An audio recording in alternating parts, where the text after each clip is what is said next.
Pete, that's the end of this little block of championship fixtures. What's your overall assessment of the last 4 days?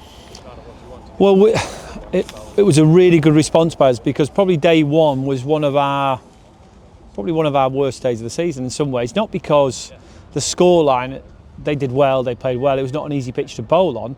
I didn't think we got it right as a team, how we went about it. So what I did like was we had a good chat about it that night, and we've come back with a real response. I think from that moment on, we won every session. Then to put ourselves in a dominant position again, it's been a frustrating period with the Kookaburra balls, because we've dominated probably all 4 games and come out with 4 draws. But the lads should take a lot from it, because a lot of batters batted well, and to watch Calvin bowl like that and the 2 spinners bowl on the last day was great. Yeah, in particular, I suppose Calvin is a good example of that. What have you made of the opportunities the balls maybe given to different players to stand up and maybe to perform for longer periods of time?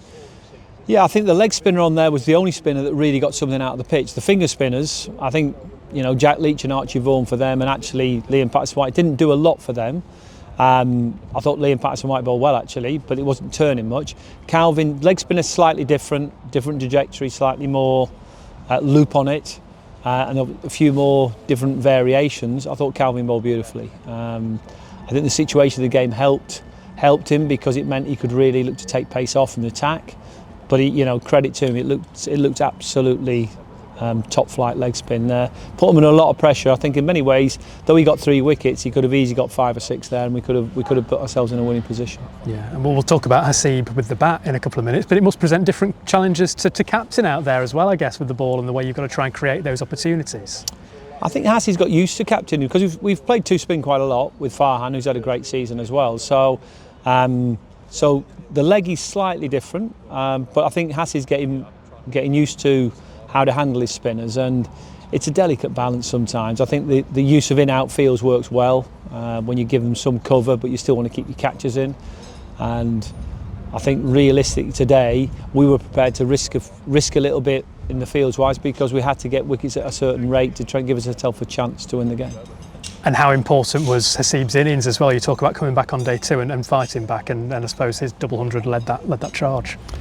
Yeah, I think it was on the back of. I thought he spoke well in the morning actually of the second day Haas, where he demanded what he wanted from the team. I think we came out first with the ball.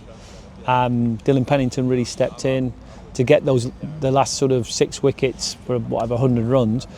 And then we had to bat well. I thought they bowled pretty well actually, certainly in that first couple of sessions. And I thought Haas did really well. Great partnership with Freddie McCann, who continues to impress as a young player. And then we built partnerships all the way down. Then Joe Clark, then Jack Haynes, then Lyndon James. All the way down, we built the partnerships, which then put us into a very strong position. And I think they went down the route of not changing the ball to try and use an old ball to make it hard to score. It's got a good and a bad, I suppose, in some ways. It makes it harder for them to get a wicket and harder for us to score, so it gets a bit stalemate. So we'd have liked to have been further on by the end of day 3, but I think we did pretty well. And as I say, we needed to get quick wickets today, and unfortunately it wasn't quite quick enough. And the position at the top of the table becomes quite clear now going into those final games. How much are you looking forward to the run-in when we all reunite in September? Yeah, it's exciting. We've got 3 really good fixtures. I think Worcester away to start with, which is a really good starter for us. A side that they've obviously had their battles this year, so it's an opportunity for us, but they're a good team.